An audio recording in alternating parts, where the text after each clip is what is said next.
Meet Pleasing Patricia.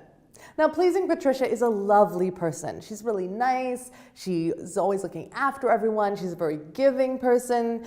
She might be a little bit too nice and a little bit too giving. She might put other people's needs before her own. She might not look after herself. She might be running herself ragged, looking after everyone, making sure everyone's comfortable, and above all, making sure that everyone likes her. She needs other people's approval in order to feel good about herself. Now, there's a couple of habits that Pleasing Patricia does on stage that really undermine her message. And part of this is just coming from the fact that she wants people to like her. She wants people to like her more than she wants to get her message across. And this is the danger, because when you're up on stage and you're standing for something, as soon as you're standing for anything, not everyone is going to like you. That's just the way it is. As soon as you have an opinion, not everyone will like you. A lot of people will, but not everyone will, because anyone who has a strong opinion is going to divide a room. And Pleasing Patricia has to be okay with that. She has to be okay with the fact that not everyone is going to like her all the time, but the people who do resonate with her message are going to come to her. Because as a speaker, if you're worried about whether or not people like you, you're never going to get your message across. So the things that she does physically, the first thing that she does is she leans. She leans with her whole body sometimes. Some Pleasing Patricias lean from the hip sockets and they lean in like this. Now, this might feel nice if the audience is quite low down, like, ooh, the speaker's coming to me, that's kind of cool. But it also might feel condescending, like we're speaking down to the audience. Most Pleasing Patricias won't lean from the hips. Most Pleasing Patricias will stand up straight and lean from the head and the neck, maybe a little bit with the shoulders as well. It doesn't look like a lot straight on, but if you look at me leaning in as opposed to standing up straight, there's quite a difference from the side. So you may not notice this posture straight away, but look for it in Pleasing Patricias because it's very common for people to lean in a little bit like this. Now, where this comes from is this comes from active listening. When we are with someone and we want them to feel safe, we want them to feel like they can share, we lean in to show them that they have the stage, they have control, it's all about them and we're just here to listen. And that's lovely in a conversational setting. But if I'm on stage and I lean in to indicate to the audience, it's all about you, you're in control, I want to hear what you want to say, I'm not really a speaker anymore, am I? This comes from the animal kingdom. So animals, dogs and wolves especially, will lean forward like this to show submission. They're exposing their neck to be bitten, essentially. And humans are exactly the same. To show submission, we will lean forward and make ourselves lower or smaller than the other person to show them that they have the power, they have the status. Now on stage, I'm supposed to be the one with the power and the status. The speaker is the one who's supposed to be in control. So if we give our power to the audience, that's going to create chaos and it's going to make them feel quite unsafe. Like I, as the speaker, don't know what I'm doing. If you think about the speaker like a driver and the audience like everyone in the back seat, if we have 17 drivers or 20 drivers or 200 drivers and everyone's going, ooh, we should go right, ooh, we should go left, we missed a turnoff back there, that is going to be chaos and we may have an accident on the road. What we really want is we want one driver and one navigator who know what they're doing, they're very confident, and they can get us from A to B. They may not do it exactly the way we would have done it, but they'll get us there and they'll get us there safe. And that is the job of the speaker. The speaker needs to understand themselves enough and be confident in their message enough to take their audience from A to B and not give away too much of their power, because then no one's going anywhere. And your audience wants to trust you. They want to know that you know where you're going so that they can have a safe and relaxing journey.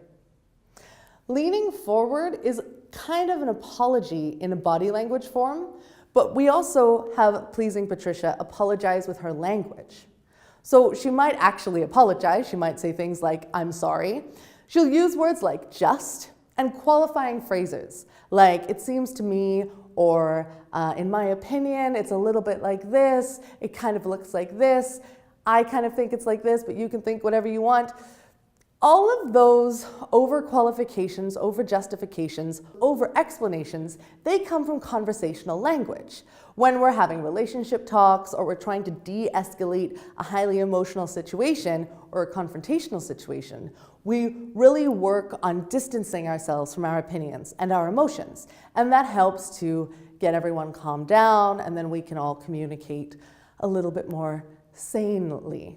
But as a speaker, it's my job to have an opinion. It's my job to share my opinion and my message with the world. So I want to own that as much as possible. If I'm standing up here and distancing myself from my message, I'm diluting my message, and it becomes less and less powerful the more I apologize and the more I explain. So if I'm standing here and I'm going, it is important to be authentic as a speaker, that's great. But if I go, in my opinion, I think it's important to be authentic as a speaker, it's just not as strong, you know what I mean? So Pleasing Patricia has to get comfortable with owning her own perspective, owning this message that she has, and not using all this apologetic language. The last way that she'll apologize is called upspeak. You know, when everything is a question all the time, and at the end of every sentence or every phrase, the voice goes up. You'll see this a lot in the West Coast, in teenagers, especially in teenage girls. And what this is indicative of, it's indicative of an underlying sense of insecurity and a need for validation. Is this right? Is this right? Am I doing this right? Do you like me? Do you like me? But again, as speakers, we don't want to be constantly asking, do you like me? Is this okay? Am I doing it right? We want to be confident. We want to be seen as experts. We don't want people to see how insecure we are. We want to be sharing our message with the full power of our passion and our beliefs. And as soon as we use upspeak, it undermines our message and makes people not take us seriously. So watch for upspeak, because if you have people who use it around you, you probably use it yourself without even knowing. It's insidious, and it's a really hard habit to drop once you have it. So let's take a look at how we can help Pleasing Patricia.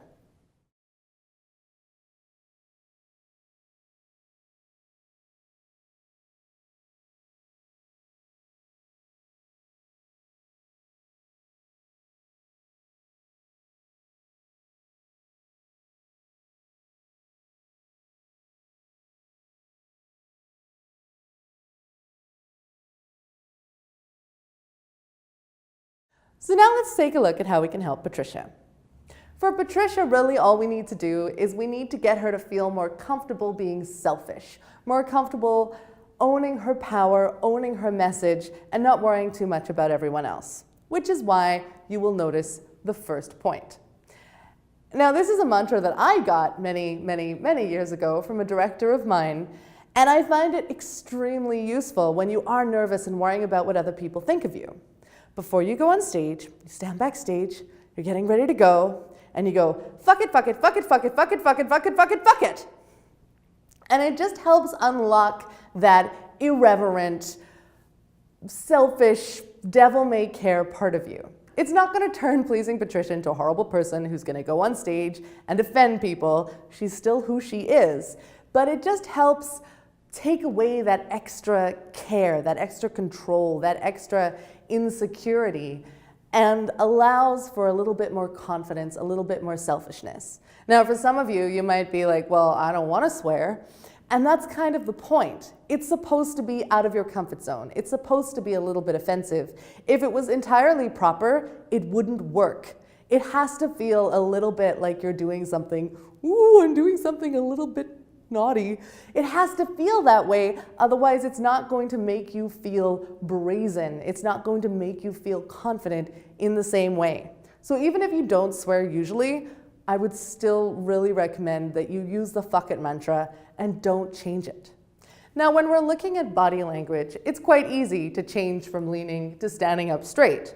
We've already gone over the alignment checklist. You know how to do this. It's more about remembering to stand up straight all the time. This is going to feel extremely uncomfortable for Pleasing Patricia. Standing up straight on stage might even feel more like a fuck you to her audience than the fuck it mantra. And that's because she's so used to going out there and taking care of them. She's so used to going out and giving all of her energy and wiping their nose and picking up after them and looking after them so much that they don't have any agency of their own. So when she stands back and stands up straight and owns her stage, she may feel like she's pushing them away or being rude. But if you think from the audience's perspective for a moment, would you prefer someone who's like hovering around you all the time to make sure you're okay and like looking after you? Or would you prefer someone who said, hey, I'm doing this thing over here. If you would like to join me, you are so welcome. I prefer the second one, and I'm pretty sure you probably do too. And I know we were talking about giving power to the audience as being a bad thing earlier, but this empowers the audience in a good way.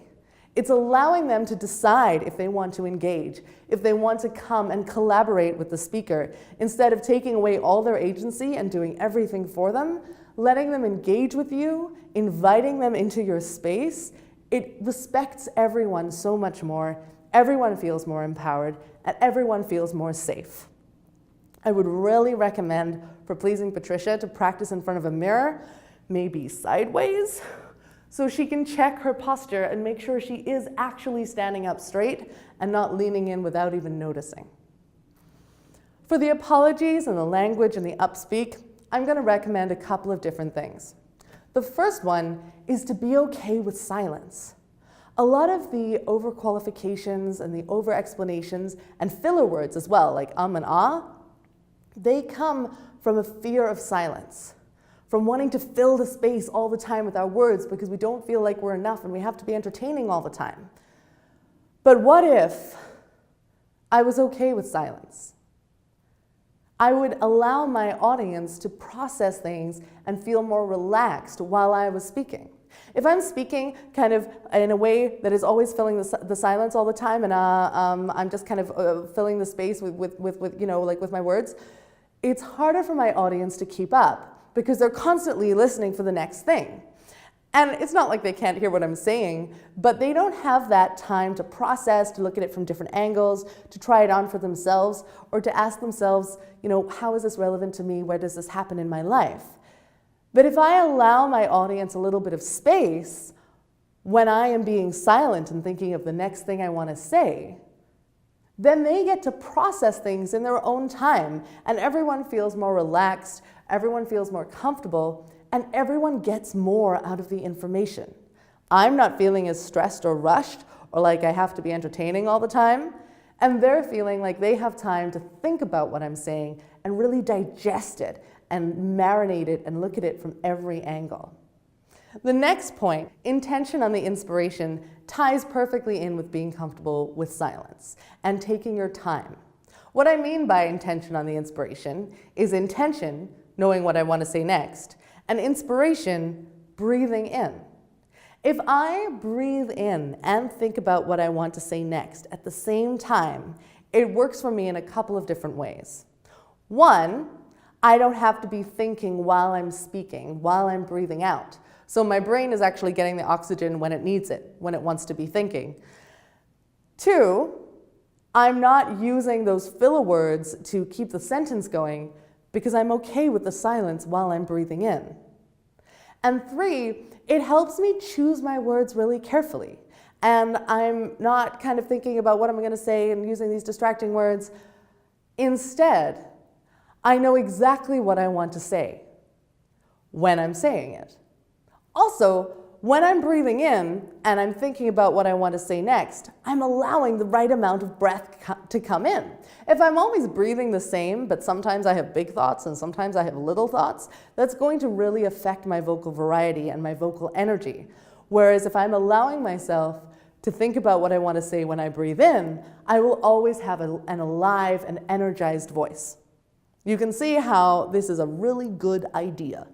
Intention on the inspiration.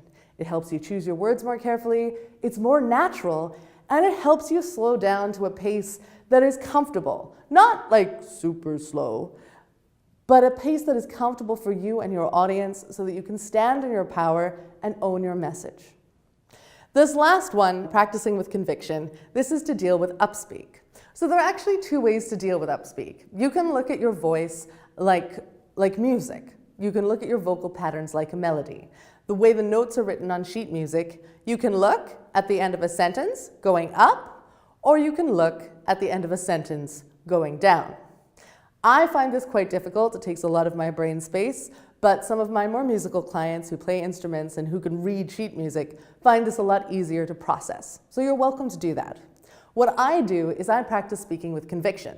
So I pretend that I'm a politician like Barack Obama or someone like that, and I will practice speaking like I am addressing the entire nation. And when I do that, it completely eliminates the upspeak because I am speaking with conviction. And what I'm doing is I'm retraining my brain to have a different vocal pattern. It is just a pattern, and that's why upspeak is so difficult to get rid of, because it's something we just pick up from other people without noticing. So if you retrain yourself to speak in a different way, it can be quite effective. So looking at these new habits, if Pleasing Patricia implements all of these new habits, if she practices a little bit of irreverent mantra, and she stands in her power, and she lets herself keep her head on her neck, as uncomfortable as that may be, and she uses these techniques when she's rehearsing and when she's speaking, she is going to go from Pleasing Patricia to Powerful Patricia.